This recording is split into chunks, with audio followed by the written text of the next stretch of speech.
At 14:12 local time, the forward elevator on the flight deck of the USS Gerald R. Ford locks into place with a heavy metallic thud. A faint tremor moves through the deck, but it does not come from aircraft or crew movement. It comes from deep inside the ship, where power is being redirected through systems most people on board will never see. Inside the Combat Information Center, the steady hum of consoles is broken by a single tone. A new surface contact appears, then another, then 4 more. 6 contacts rise onto the tactical display almost at the same moment, spread across different bearings. They are beyond visual range, but they are moving closer. No radio traffic, no warning, no explanation. Only vectors, speed, heading, and intent waiting to be understood. The watch officer keeps his voice even. No one rushes, no one asks unnecessary questions. The contacts are low-profile vessels, their steel hulls sitting close to the waterline. They are not merchant ships. They are not fishing boats. Their speed begins to climb, 15 knots, then 18. The distance between them starts to narrow, not by chance, but by design. The pattern is too clean to be random. On the bridge, the carrier holds its course. Speed remains steady. Direction unchanged. A ship of more than 100,000 tons does not react to every shape on a screen. It observes first. In CIC, sensor layers begin stacking over one another. Surface radar sharpens the picture. Long-range optical systems pull dark silhouettes out of the haze. Electronic support systems catch brief, controlled signals from the approaching group. Short bursts, disciplined. Someone out there is watching back. The report comes in, 6 surface vessels. No confirmed flag, no answered hails. The Ford's internal posture changes quietly. There is no dramatic alarm, no chaos, no raised voices, just a practiced shift into readiness. Key stations are manned, logs are opened. Every second is recorded with a timestamp. Out on the flight deck, the aircraft remains still. No engines turning, no sudden movement from launch crews. That silence is deliberate. Movement would send a message. Stillness sends a stronger one. The 6 contacts continue closing. Their bearings are different, but their arcs are beginning to converge toward the carrier's projected path. A wide fan at first, now slowly tightening. A pressure approach. Closest point of approach keeps dropping.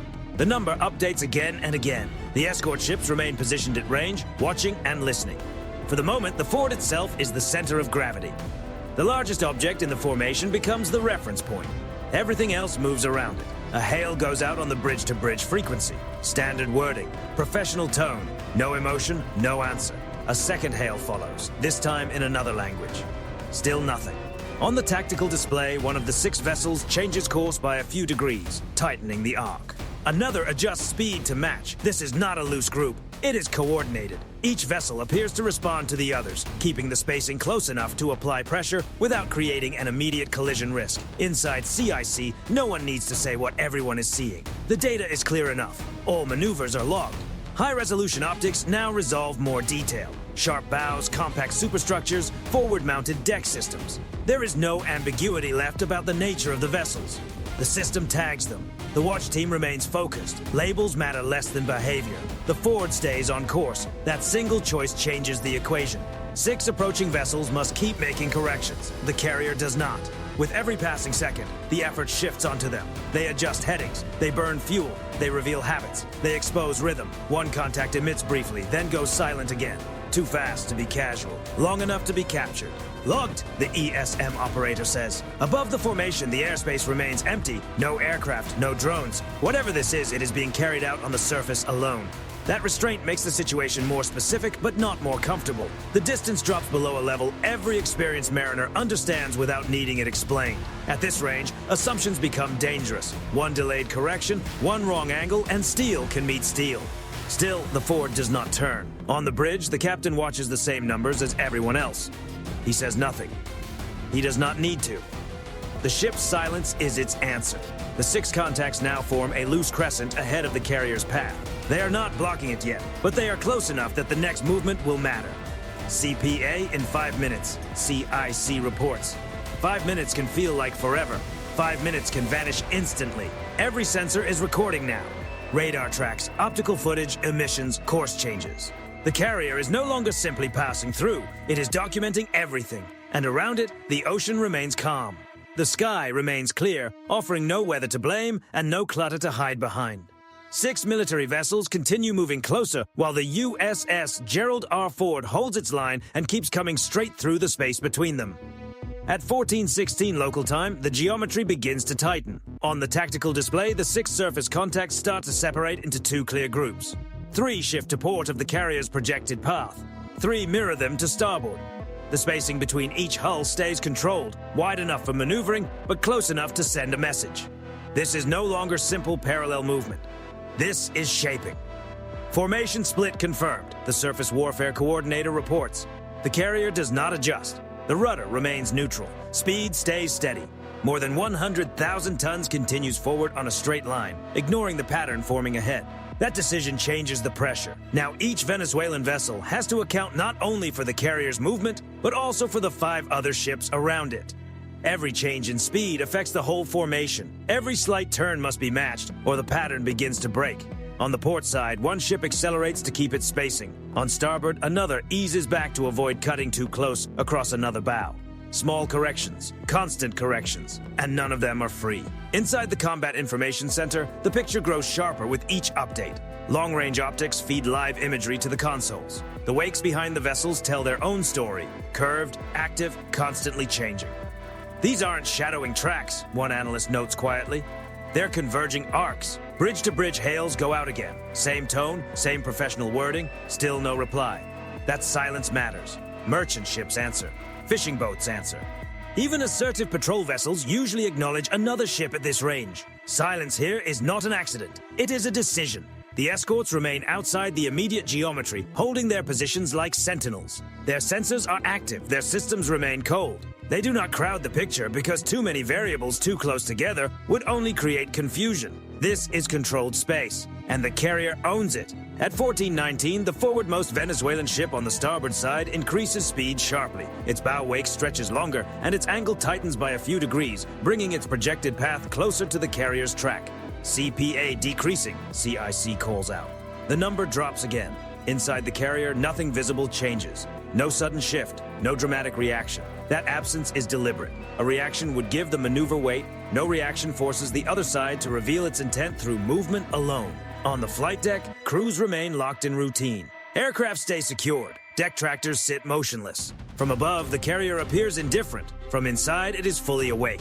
On the port side, the lead ship hesitates. A brief reduction in speed. The spacing to the ship behind it tightens, then corrects. The formation absorbs the mistake, but the cost is visible. Fuel spent. Rhythm broken. Electronic support measures catch another brief signal. A short-range radar sweep. Not a targeting mode, but not passive either. Logged. Every signal adds to the record. Every correction reveals a pattern. At this distance, the vessels are now visible from the bridge wings without assistance. Gray hulls against blue water. Forward-mounted deck systems. Crews visible above deck. No systems actively crewed for engagement. Helmets visible, professional, focused, pressing. The carrier's bow cuts a clean line through the sea, aimed directly at the narrowing gap between the two groups. Its sheer displacement reshapes the water around it, the wake pushing outward like a moving boundary. Now the geometry begins to work against the formation. To maintain pressure, the 6 ships have to keep closing. To avoid dangerous contact, they also have to create space. Those 2 demands cannot both survive forever, especially while the carrier refuses to give ground. One ship drifts half a degree too far inward, another counters outward to compensate. The crescent flexes. Range under 3 nautical miles, CIC reports. At this point, no one aboard the carrier needs an explanation. Every experienced mariner understands the margin. Steel hulls moving at speed leave very little room for error. Still, the carrier does not turn. The message is silent but unmistakable. You are the ones closing in. You are the ones responsible for what happens next. At 1421, the lead ship in the starboard element makes a visible correction, easing its bow away from the carrier's track. The move is subtle. It preserves safety without giving up presence, but it also breaks the symmetry. The port side holds its line. The starboard side bends. The formation remains intact. The pressure is still there, but the balance has shifted. The amount of effort needed to keep the maneuver together is increasing. 6 ships continue moving. One carrier continues straight ahead, and the space between them is beginning to disappear. At 1423 local time, the carrier's posture changes quietly. No alarms sound, no voices rise, no visible signal cuts across the ship. But throughout the forward, systems begin shifting from simple observation to detailed collection. The carrier is no longer studying the formation as one group. It is breaking it down, ship by ship. Radar tracks separate. Each contact receives its own timeline. Speed changes, steering inputs, tiny corrections that would never appear in a headline, but always leave a pattern. Maintain steady course, the bridge confirms. The carrier becomes the fixed point. Everything else moves around it. Electronic support systems narrow their filters. Signals coming from the approaching ships are no longer treated as background activity. Short-range sweeps, navigation radars cycling faster than they need to. Brief bursts that appear and vanish. They become fingerprints. Emission profile logged, the ESM operator says. Another burst follows, slightly longer this time. Logged again. The closer they come, the more they reveal. On the flight deck, a single helicopter crew moves into position. There is no launch. The aircraft remains secured. The rotors stay still. That choice is deliberate. Putting aircraft into the air would change the tempo. For now, the carrier lets the surface picture develop. Long-range optics zoom in further. Hull numbers become readable. Antenna layouts sharpen. Bridge window shapes come into focus. Even the spacing of crew members on deck becomes part of the record. Everything visible is captured. Everything captured becomes evidence. At this distance, the Venezuelan ships can clearly see the Ford. Its island tower dominates the horizon. Its flight deck stretches wider than a football field. There is no doubt about what they are moving toward. Still, they continue. One ship on the port side briefly increases speed, then eases back. The correction is small, but it is not needed. It hints at hesitation or perhaps conflicting direction inside the formation. The starboard element compensates. Two ships adjust outward to preserve spacing. The crescent flexes again. The carrier does not respond.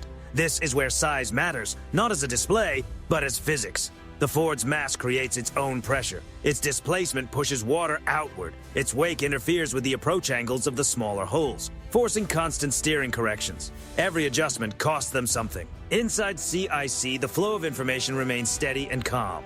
No dramatic countdowns, no sharp calls, just precise updates delivered without emotion.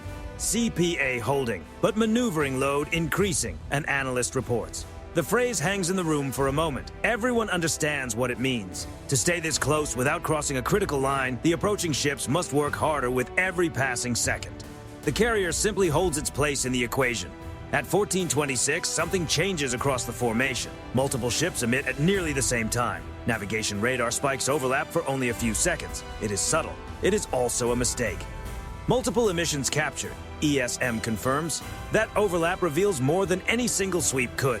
The system immediately links timing, frequency, and power curves.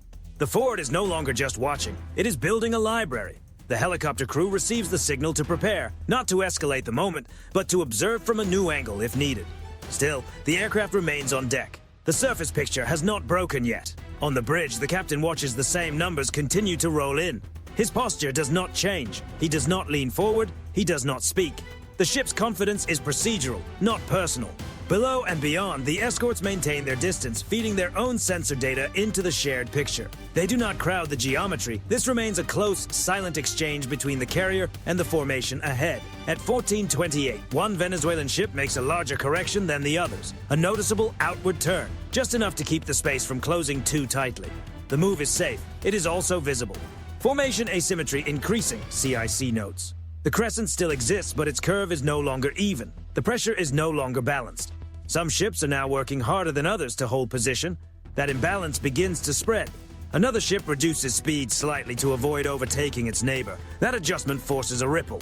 The ship behind it compensates. The pattern begins to fray at the edges. And through the center of it all, the Ford continues straight ahead. No hails are answered. No extra warnings are issued.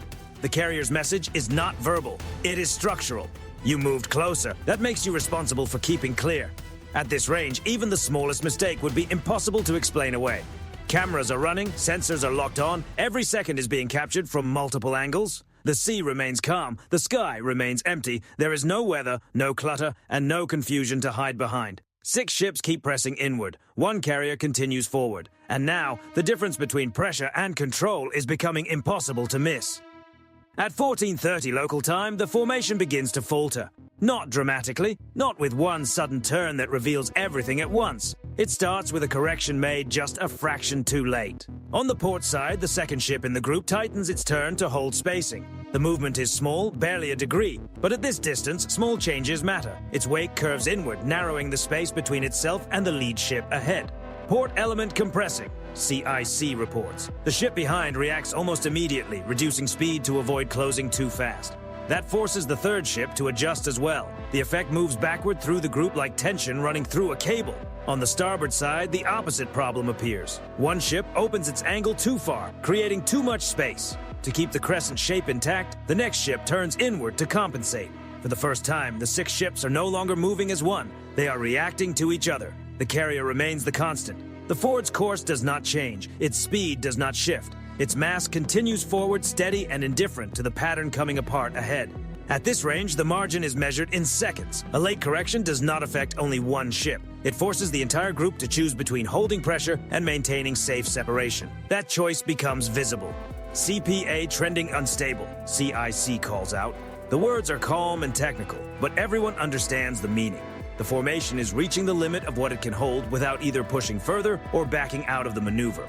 Long-range optics catch the next detail before radar fully reflects it. On one of the Venezuelan ships, crew members move toward the bridge wing. Binoculars come up. Another crewman signals aft with quick, sharp hand movements. The coordination is no longer seamless. Electronic support measures catch another signal spike. This one lasts longer and feels less controlled. Someone is looking for confirmation now, not projecting certainty. Logged. Then the helicopter crew receives the go signal. The aircraft lifts smoothly from the deck, its rotors cutting through clean air. There is no aggressive movement, no rush toward the formation. It climbs to a controlled altitude and holds position off the carrier's starboard quarter. From there, the picture changes. The helicopter's sensors provide a new angle, looking down on spacing errors that are harder to see from the surface. Wake interference, bow waves crossing, steering corrections building on top of one another. Visual confirms loss of formation symmetry, the aircrew reports. The helicopter does not approach the ships. It does not fly over them. It simply holds position, visible in their peripheral view, a reminder that every movement is now being recorded from above as well as from ahead. The effect is immediate. One ship in the starboard group eases its turn farther outward, increasing distance from the carrier's projected track. The move is safe, but unmistakable. Then another follows. The crescent opens. On the port side, the lead ship hesitates. Its bow angle shifts slightly away from the carrier's path. The correction is controlled, cautious, and clear. Port lead adjusting course, CIC notes. The pressure that has been building for nearly 20 minutes begins to release, not through retreat, but through self-preservation. The ships are choosing safety over symmetry. No order is heard over the radio. No verbal concession is made. The change is shown entirely through movement. The carrier continues straight ahead, now passing through a widening gap that did not exist only minutes earlier. The helicopter holds position. Sensors continue recording. Every adjustment is time-stamped. Every change in heading is preserved. At 14:34, the closest Venezuelan ship reaches its minimum safe CPA and begins opening distance. Its wake straightens. Its speed stabilizes. The others begin to follow. The formation does not vanish. The ships remain present, visible, and alert. But the geometry has changed completely. What had started as a coordinated pressure maneuver has become loose parallel movement, and the difference is impossible to ignore. On the bridge of the fort, the captain watches the range begin to open. He gives no order. None is needed. The ship's silence has already answered every question. The ocean stays calm. The sky remains clear. No sudden action is taken. No final message is sent. Yet the outcome is already set. 6 naval vessels still occupy the water around the carrier, but they are no longer closing in. They are creating space, and the mistake becomes clear. Not through words, but through the distance they are now forced to leave behind. At 14:38 local time, the geometry settles. The 6 Venezuelan vessels remain visible on the surface picture, but their vectors no longer converge. At first, the distance grows by fractions of a mile. Then it increases steadily. Speeds return to normal, headings straighten. What had been a tightening equation now turns into parallel lines. The USS Gerald forward continues on course. There is no announcement, no signal of success, no acknowledgement of the change. The carrier simply moves forward, leaving the formation behind in its wake. Inside the Combat Information Center, the posture eases, not into relaxation, but into completion. Logs are closed, tracks are archived. Sensor packages finish compiling. Event timeline complete, the watch officer confirms. Every maneuver has been captured, every emission recorded, every course correction matched against time, range, and position. The encounter now exists as data, clean, chronological, difficult to dispute. The helicopter returns to the deck without ceremony. Its rotors slow. The aircraft is secured. Its recordings are already flowing into the ship's systems, joined with radar, optical feeds, and surface tracking from below. From every angle, the same conclusion appears. The pressure did not end because it was challenged directly. It ended because it could no longer hold. On the surface, the Venezuelan vessels remain visible. They do not turn away completely. They do not vanish over the horizon. They stay present. But presence is not the same as pressure. That difference matters. Presence can share space. Pressure demands a reaction. The carrier gave none. At 1445, the closest vessel increases its lateral distance beyond the point where its course could be mistaken for a challenge. The others follow. The formation stretches, then flattens, until each ship is once again moving on its own terms instead of being locked into the group's earlier pattern. The moment passes without ceremony. On the bridge, the forward's wake rolls outward, clean and unbroken. The horizon ahead remains open. The carrier's size, speed, and steadiness have done what louder measures never needed to do. Control was established by refusing to give it away. No dramatic move was needed, no aggressive signal was required, no aircraft was sent forward in anger. And still, the outcome is clear.